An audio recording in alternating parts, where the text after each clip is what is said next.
A'a, wa alaikum salam. Bilkisu?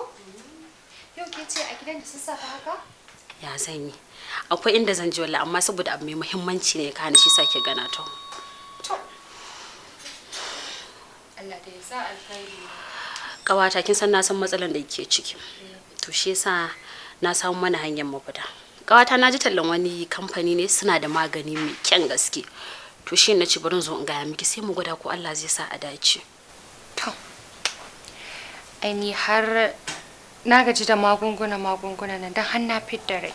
Dan adam baya fidda rai da rahmar ubangiji. Duk wannan abin da ke gani yana faruwa lokaci kankani sai kiga Allah ya yi kamar ma baki taba yi ba gaba daya. To. Allah ubangiji dai ya sa na ga wannan lokacin. Amma gaskiya kawata ina cikin kalubale. Bari kawai wani kamfani ne wai sunan su Sadarhan Beauty. Maganin sanyi suke bayarwa kuma a yadda naji mutane suna faɗa maganin suna da mugun kyau. To kin ga Allah ya taimake mu sai kin ga an dace.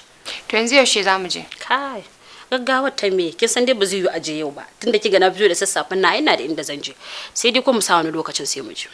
To shikenan. Allah ya kai mu gobe. Zan mu je. A'a zaki wuce zuwa ina ki zo mu je mu breakfast tukun. Karan kumullo. Wannan saurin da nake ban tsaya na yi a gida ba sai anan sai an jira. To yayi kyau sai gobe. Bye bye. Nagode.